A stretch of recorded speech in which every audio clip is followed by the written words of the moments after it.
우리는 로마서 7장에서 우리가 예수 그리스도의 사람으로서 새 생명 가운데 다시 태어났음에도 불구하고 여전히 우리 안에 두 마음을 가지고 싸우는 존재다라는 것을 살펴보았습니다. 우리 마음에는 두 법이 있다는 거예요. 하나는 죄에 오염되어 있는 본성인 거예요. 또 하나는 그리스도 안에서 회복된 본성으로 하나님의 법을 따르고자 하는 마음인 거죠. 이 두 마음이 우리 안에서 충돌을 일으키는 거예요. 어떤 불법이 있을 때 남들도 다 그렇게 사는데 굳이 네가 그렇게 할 필요가 있니? 그렇게 남들도 다 그렇게 하니까, 그래도 그렇게 하는 것이 이익이니까, 원래 세상은 그렇다고, 원래 훔쳐먹는 사과가 맛있는 거라고 그렇게 이야기하면서 자꾸 그 본성대로 살아가기를 부추기는 내 마음이 있다. 이런 마음과 그래도 적어도 손해를 볼지라도 내가 예수 믿는 사람으로서는 그렇게 살아서는 안 된다. 세상의 모두가 그렇게 살아도 너는 안 된다라고 내 마음속에 내 양심을 찌르는 그리스도의 법이 내 마음을 전쟁터로 삼아서 서로 싸우고 있다는 것이죠. 여기에서 이제 많은 그리스도인들의 오해가 생겨납니다. 그것은 이 두 마음의 싸움의 그 승패에 따라서 우리들의 믿음과 신앙이 막 갈팡질팡해진다는 거예요. 은혜 받고 우리 안에 죄의 본성을 억누르고 뭔가 성령 충만하면 내가 정말 하나님의 사람인 것 같아요. 나 정말 구원받은 것 같고 그래서 너무 감사하고 기쁘고 막 할렐루야, 못할 게 없을 것 같아요. 내가 주님을 위해서 뭐든지 할 수 있을 것 같아요. 그러다가 어느 순간 은혜가 사라지고 마음이 식어지고 죄의 본성을 이기지 못하고 그냥 나도 모르게 죄에 져버리면 자괴감이 드는 거예요. 이게 이래가지고 구원받은 사람이라 할 수 있을까? 막 너무 괴로운 거예요. 내가 예수 믿는다고 말하기도 괴롭고 내가 구원받았냐라고 했을 때 내가 구원 못 받은 것 같은 그런 고민이 생겨난다 하는 것이죠. 많은 그리스도인들이 구원에 대해 확신하지 못하고 고민하는 부분이 이런 거예요. 어떤 때는 내가 구원받은 것 같은데 어떤 때 내 모습을 보면 이건 구원받은 사람이라 할 수 없는 것 같아요. 실제로 이런 부분을 파고 들어갔던 사이비들이 있죠. 대뜸 물어보는 거예요. 교회 다니는 사람 붙잡고 당신 구원받았습니까? 이렇게 질문을 하니까 그 질문에 대해서 자기를 돌아보니까 나는 구원받았습니다 자신 있게 말할 수가 없는 거예요. 왜요? 그렇게 말하기는 내 모습이 너무 부끄럽거든요. 그래서 대답은 못해요. 거기 그 약점을 파고 들어왔던 그런 사이비들도 있어요. 여기서 우리는요, 다시 한번 로마서가 강조하고 있는 중요한 사항들을 되짚어 볼 필요가 있는 거예요. 오늘 이 자리에 있는 우리 성도들은 적어도 이 점만큼은 확실하게 잊지 말고 기억하시기 바랍니다. 구원이라는 것은 내가 무엇을 해서가 아니라 전적으로 예수 그리스도의 사랑으로서 베풀어진 은혜라는 거예요. 이게 아무리 강조해도 지나치지 않는데 나에게 매여 있는 게 아니라 그리스도의 사랑에 매여 있는 게 구원이라는 거예요. 내가 죄의 유혹을 한번 물리쳤다고 구원받은 게 아니고 반대로 내가 죄의 유혹에 빠져서 죄를 지었다고 구원이 사라진 게 아니라는 거예요. 나한테 매이는 것이 아니라는 거예요. 구원은 철저하게 내가 어떻게 했느냐가 아니라 예수 그리스도께서 나를 사랑하신다라는 그 근거에 의해서 주어지는 은혜라는 것을 잊지 않고 기억하십니다. 때로는 부족해가지고 내 스스로 나를 볼 때도 자괴감이 들고 예수 믿는다고 말하기도 부끄럽고 나도 내가 싫어질 때가 있을지라도 그것 때문에 구원이 사라지는 게 아니라는 거예요. 그리스도께서 우리를 사랑하시는 것이 우리의 구원의 근거이기 때문에 만약에 그리스도의 사랑이 변한다면 우리의 구원도 변할 수 있겠지요. 그런데 오늘 본문이 있는 로마서 8장에서는 절대로 그렇지 않다라고 말씀하고 있습니다. 우리를 향한 그리스도의 사랑은 결코 변하지 않는다. 오늘 본문은 아니지만 우리 성경을 펼쳐서요. 로마서 8장 1절에서 2절을 한번 찾아보겠습니다. 로마서 8장 1절에서 2절. 이걸 제가 파워포인트로도 다 할까 하다가 우리가 너무 손이 게을러지면 안 될 것 같아서 제가 안 올렸어요. 성경을 한번 펼쳐서 찾아보시기 바랍니다. 로마서 8장 1절에서 2절 우리 한 목소리로 같이 읽겠습니다. 시작. 그러므로 이제 그리스도 예수 안에 있는 자에게는 결코 정죄함이 없나니 이는 그리스도 예수 안에 있는 생명의 성령의 법이 죄와 사망의 법에서 너를 해방하였습니다. 이 말씀은 우리가 더 이상 죄로 인하여서 정죄받는 그런 자리에 들어와 있지 않다. 정죄받는 자리, 거기에 있지 않다라는 그런 선언인 것이죠. 법이 아닌 사랑 안에서는 심판이라는 게 있을 수가 없어요. 법으로는 심판이 선언될 수 있죠. 그러나 그리스도의 사랑 안에서는 심판이 없다는 거예요. 물론 잘못할 때가 있습니다. 잘못할 때가 있다 할지라도 하나님과의 관계가 회복된 우리들에게는 결코 이 관계가 깨어지거나 취소될 수 없다는 거예요. 물론 잘못해서 매를 맞을 수는 있어요. 징계받을 수는 있어요. 그럼에도 불구하고 이 구원은 절대 취소될 수 없다는 거예요. 이것을 좀 더 구체적으로 설명하기 위해서 쓴 말이 양자라는 거예요. 입양해서 아들로 삼았다는 거예요. 요즘 사람들은 아들 삼았다 그러면 이제 별로 안 좋아할 것 같아요. 아들, 딸을 삼았어요. 원래 하나님의 아들이 아니고 딸이 아니에요. 그냥 죄의 종이었어요. 그럼 우리를 하나님께서 부르셔서 하나님의 아들로 삼으시고 하나님의 딸로 삼아 주셨다는 거예요. 로마서 8장 14절 15절 한번 찾으십시오. 로마서 8장 14절 15절. 자, 14절부터 함께 같이 읽겠습니다. 무릇 하나님의 영으로 인도함을 받는 사람은 곧 하나님의 아들이라. 너희는 다시 무수하는 종의 영을 받지 아니하고 양자의 영을 받았으므로 우리가 아빠 아버지라고 부르지. 하나님이 내 아버지시라는 거예요. 조건 없이 나에게 사랑을 베푸시는 그 아버지시라는 거예요. 이 아버지가 우리에게 어떤 의미를 가지고 있는가? 예수님께서 우리에게 가장 좋은 비유를 보여주셨죠. 누가복음 15장에 보니까 어떤 아버지에게 두 아들이 있었어요. 이 둘째 아들이 좀 허세가 있었던 것 같아요. 아, 내가 이렇게 집에서 썩고 있을 사람이 아닌데.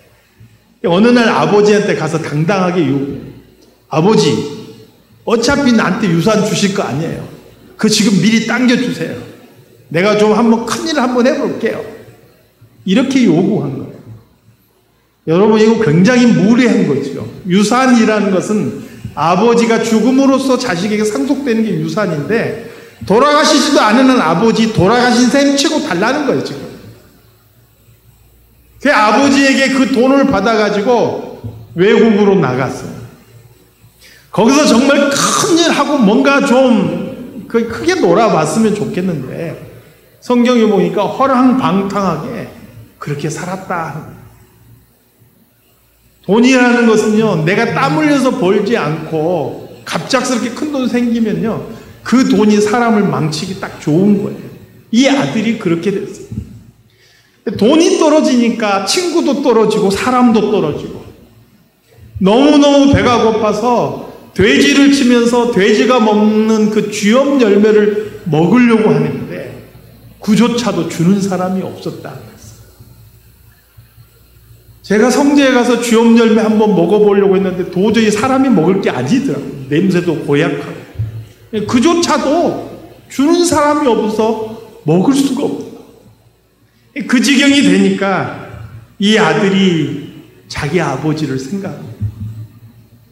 야, 우리 아버지 집에서는 비록 품꾼이라도 먹을 것이 풍족한 사람이 많은데 아들인 내가 여기서 굶어 죽게 됐구나. 이제 내가 아버지한테 돌아가서 아들이라고 말하기에는 부끄러우니까 나를 품꾼의 하나로 써달라고 이야기해야겠다. 그러면 적어도 굶어 죽지는 않겠지. 이렇게 마음을 먹고 아버지에게 돌아가는 거예요. 그런데 이 아버지는요, 매일같이 집 밖에 나와서 아들이 돌아올 길을 바라보고 아들을 기다리고 있는 거예요. 거리가 아직 멀었다 그랬어요.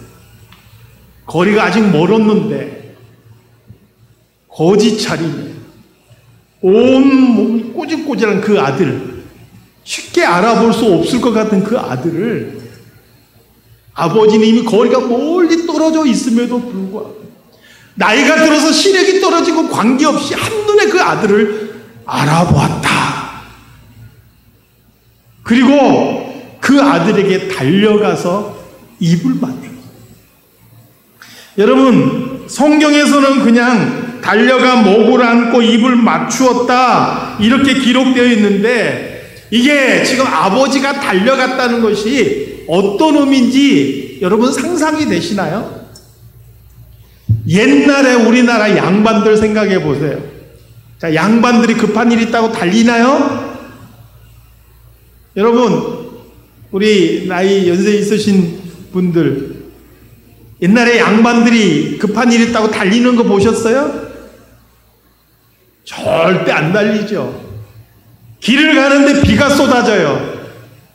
그래도 그 비 그대로 맞으면서 팔자걸음으로 걸었던 분들이 우리나라 양반들이었어요. 그런데 팔레스틴 이쪽도요, 문화가 비슷해요.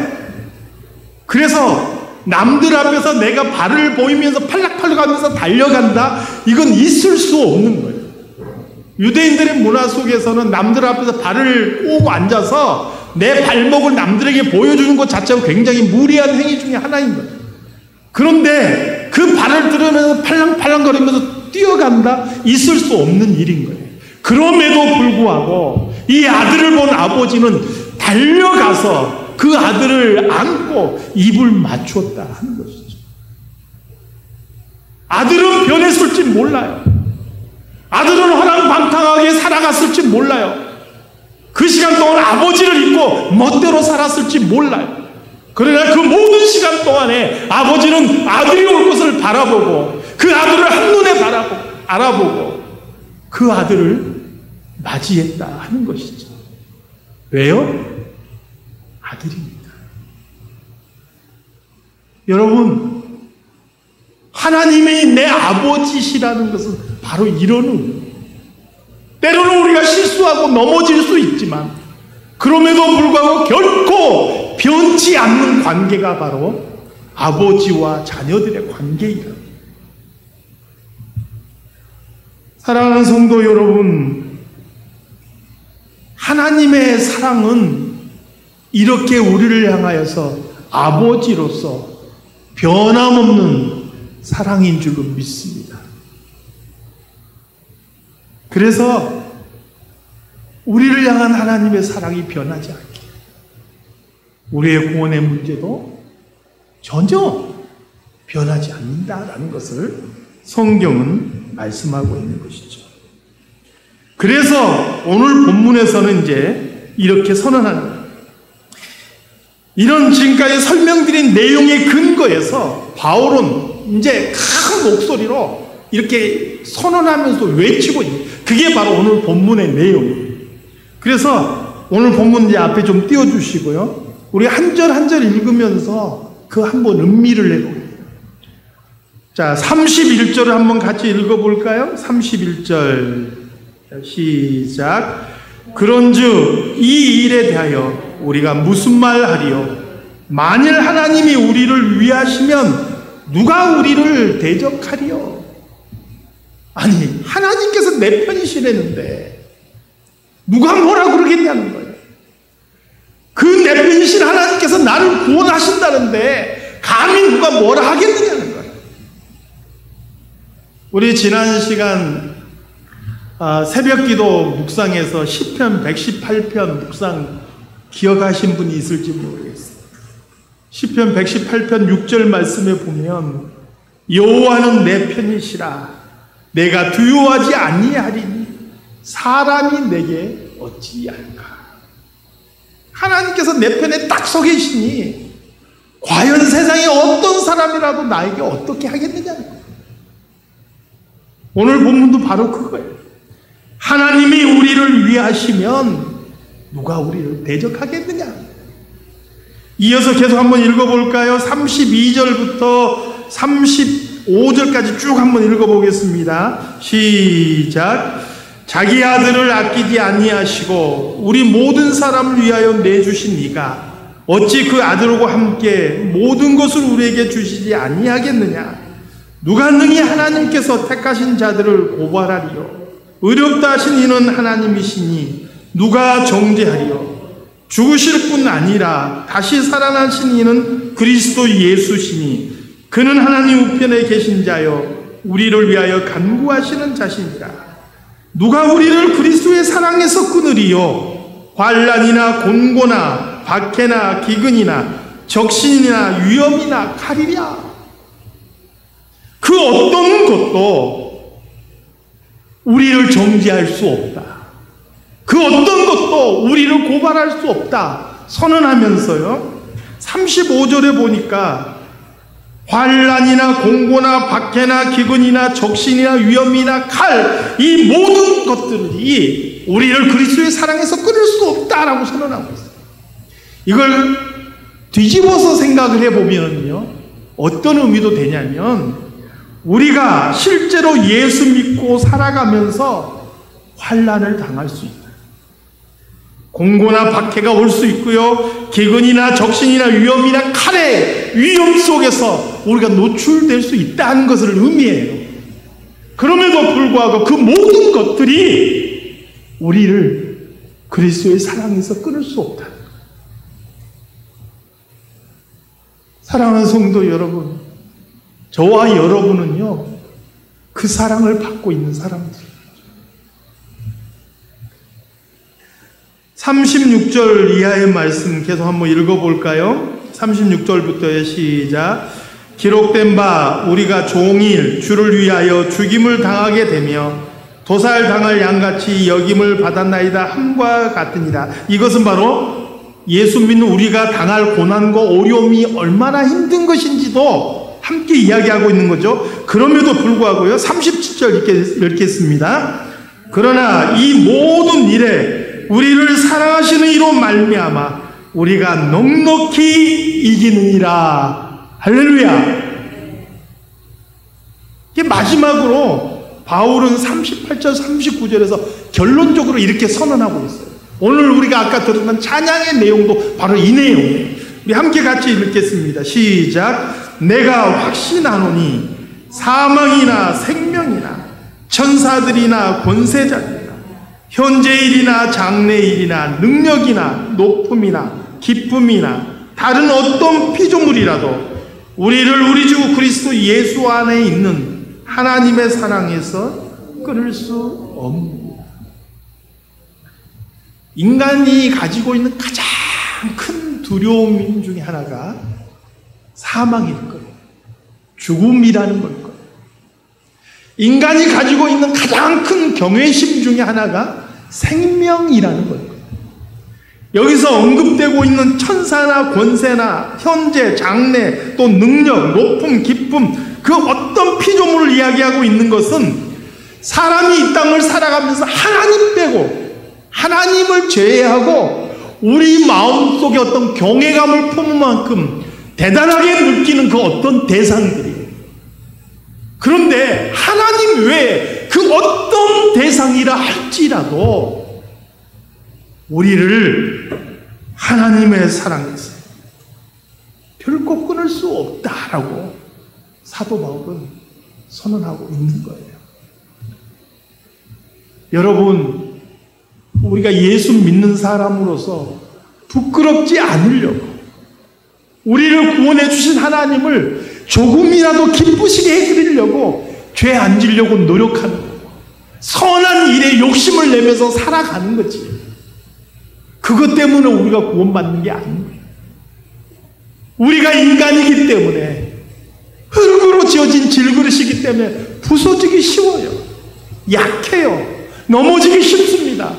그럼에도 불구하고 그 모든 것을 위해서 십자가에서 죽으신 예수 그리스도의 사랑이 있기 때문에 하나님께서는 그 사랑으로 인하여서 우리를 하나님의 자녀로 삼아주셨고 결코 그 하나님의 사랑에서 우리를 끊을 대상이 없다라고 바울은 선언하고 있는 것이죠. 사랑하는 성도 여러분, 내 모습과 관계없이 나를 부르신 하나님께서 나를 사랑하시고 나를 구원하셨음을 믿음으로 아멘으로 받으시기 바랍니다. 그리고 우리에게 남은 숙제는 그거예요. 때로는 실패하고 넘어질 수 있겠죠. 그럼에도 불구하고 우리를 부르신 그 부름에 맞게 내가 어떻게 그리스도인으로 살아갈 것인가, 이것을 고민하고 이것을 내가 염려하고 그렇게 살아가는 거예요. 그게 숙제예요. 구원이 우리의 숙제가 아니고 구원받은 자로서 살아가는 것이 우리의 숙제라는 거예요. 이 믿음 절대로 잃어버리지 않기를 주님의 이름으로 축원합니다. 하나님 아버지, 마땅히 지옥의 형벌이 예정되어 있고 그저 죄 아래서 죄의 종노릇하다가 지옥에 가야 마땅한 우리들인데 그런 우리를 사랑하시고 불러주셔서 아들이라 딸이라 말씀하시고 변함없는 사랑으로 우리를 이끌어 주시니 감사를 드립니다.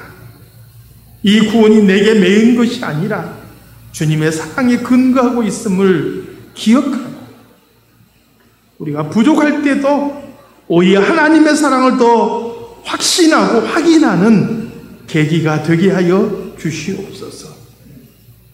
요동하지 않게 하시고 그저 구원받은 자로서 선한 싸움을 싸우기에 힘을 다할 수 있는 우리 모든 성도들이 되게 하여 주시옵소서. 예수님의 이름으로 기도드리옵나이다. 아멘.